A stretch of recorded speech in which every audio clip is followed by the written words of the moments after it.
Sha'carri Richardson on her World Championship win. On Monday, Sha'carri Richardson of the United States won gold in the women's 100-meter race at the World Athletics Championships in Budapest, Hungary. That's quite an accomplishment for someone who was suspended due to a positive marijuana test, but she came back with a bang. Let's discuss her triumph in today's video.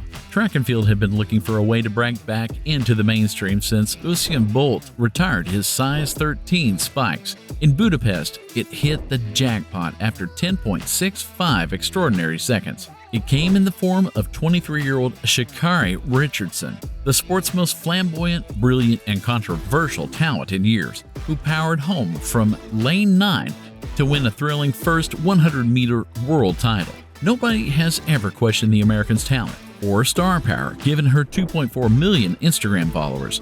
She was one of the favorites for the Tokyo Olympics in 2021, but her hopes were dashed when she tested positive for marijuana at the U.S. trials following her mother's death. She first missed the games, then she went missing for the majority of 2022. On the other hand, Richardson returned with a vengeance on a night of suffocating heat and impossible drama. Few gave her a chance against Jamaican spirit legends Shericka Jackson and Shelly Ann Fraser-Price, who had won 24 World Championship medals, 13 of them gold. On the other hand, the Americans had other plans, setting the 6th fastest time in history. When asked how she had achieved such a sweet redemption, Richardson responded, "It's about knowing that no matter what happens, you never lose sight of yourself. There will be good, bad, and better days in your life. You're going to have bad days, but you still have tomorrow. The sun does not shine every day, but that is why I look forward to tomorrow." Every athlete has a story, but few are as heartbreaking or compelling as Richardson's. She was abandoned by her mother and attempted suicide in high school. She has been open about her mental health issues before and after missing the Olympics.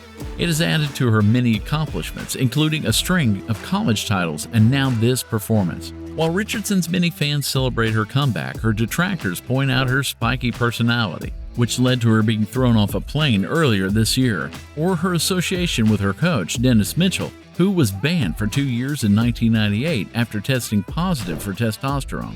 Mitchell's defense that he drank 5 bottles of beer and had sex with his wife at least 4 times because it was her birthday, the lady deserved a treat, was later rejected. However, Richardson later explained that her criticism and hostility only fueled her fire. "I always tell people never to give up," she says. "Never allow the media, outsiders, or anything other than yourself to define who you are. I would advise you to always fight, no matter what." Richardson, who has a dragon tattoo on her shoulder, hinted at a return to form earlier this season as the championship approached. She started the final in lane 9. Away from Jackson and Fraser-Price, and the heat of the battle in the center of the track, due to a poor start in the semifinal. However, being pushed to the margins may have aided her. Not only did it relieve Richardson of the pressure, but it also allowed her to sneak up on her opponents before delivering a knockout blow. Deep into the race, it appeared to be a Jamaican gold medal race until Richardson sped past Jackson, who took silver in 10.72 seconds, and Fraser-Price, who settled for the bronze in 10.77 seconds. Dina Asher-Smith of the United Kingdom, who had hoped for a medal, finished 8th in 11 seconds. "I'm almost in disbelief," she confessed. "I know I'm in great shape." While it was Richardson's night, her post-race press conference served as a reminder that few athletes divide opinion as sharply as she does. While some of her questions sounded like declarations of love and appreciation, others, such as the one asked quite reasonably how she had recovered from missing out on the U.S. team last year, were met with disdain by the American sprinter. However, one thing was undeniable at the end of it all. Track and field has an athlete who is a must-see TV as the Olympics approach and who will not back down from her opponents or critics. "My coach and family, supporters, and haters, all of their motivation has brought me to this moment," she said. "It aided my victory. It assisted me in overcoming." Richardson's Olympic dreams were dashed just 2 years ago when she tested positive for marijuana use, resulting in a suspension. It came after she won the 100-meter dash at the 2021 Olympic trials, and she was not permitted to compete in Tokyo that year.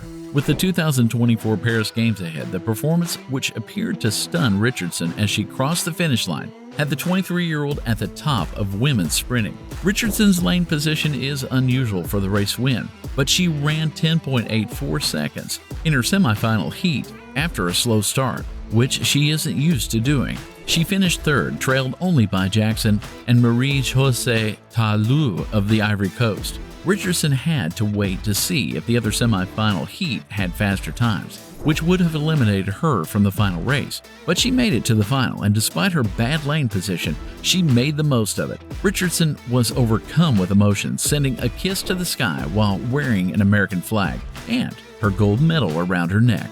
She also screamed in excitement, releasing pure emotion. Richardson also won the U.S. 100-meter championship in July with a time of 10.82 seconds, beating out Brittany Brown at 10.9 seconds and Tamari Davis at 10.99. After the win, the former LSU standout stated, "I'm not back, I'm better."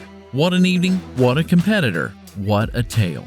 Even on her best day, Asher Smith seemed to find it difficult to win a medal. The signs were not good in the semifinals, with something clearly wrong as she faded after a strong start to finish third, outside the automatic qualification spots. 1 year after missing out on the World 100-meter bronze by 0.02 seconds, she appeared to be on the right side of the razor-thin margin this time until Swoboda was allowed to race as well. But there would be no miraculous comeback in this final, as she now must focus on getting ready for the 200-meter heats on Wednesday. Towards the end of the semifinal, I just couldn't feel my legs anymore, which was a bit strange, Asher Smith explained. I don't want to make a big deal out of it because at the end of the day, I crossed the line, felt fine, kept going and made the final, and felt absolutely fine during the final. I felt great, but it was a mad day. Daryl Naita finished fourth in her heat in 11.03 seconds, ending her world championship in the semifinals for the second year in a row. In other news, American Grant Holloway won his third consecutive 110-meter hurdles world title in 10.96 seconds. Daniel Stahl of Sweden won his second world championship gold medal in a thrilling discus competition, beating out Slovenia's defending championship Christian Che. With the effort of the event, a championship record of 71.46 meters. Hughes Fabrice Zongo of Burkina Faso won the men's triple jump with a jump of 17.64 meters after a highly rated 18-year-old Jamaican Jordan Hibbett pulled out with a hamstring injury sustained on his first jump. Norwegian Olympic champion Carsten Warholm breezed into the men's 400-meter hurdles final in 47.09 seconds, while Great Britain's Jessie Knight advanced to the women's event semifinals in 54.27 seconds. That was still far behind the pace set by the Netherlands' Femke Bol, who recovered from the 4x400-meter mixed relay fall to win her hurdles heat in 53.39 seconds. Holly Bradshaw, who was overcome with emotion, did not qualify for women's pole vault final, but British champion Molly Caudray did, clearing the automatic qualifying height of 4.65 meters on the third attempt. Tate Ojora in the men's 110-meter hurdles and Victoria Arongo and Ama Pippi were eliminated in the women's 400-meter in the semifinals. Hughes Fabrice Zango won the triple jump with a mark of 17.64 meters, giving the West African nation Burkina Faso its first global athletics title. Lazaro Martinez and Christian Naples of Cuba won silver and bronze respectively. The competition was easy for me, said Zango, who won world silver last year and his country's first Olympic medal with a bronze medal in Tokyo in 2021. The withdrawal of the much-vaunted 18-year-old Jamaican Jaden Hibbert in the first round due to injury aided Zango's path to glory. Thank you for watching. Do subscribe to the channel and post your video recommendations in the comments area if you want us to do more videos like this.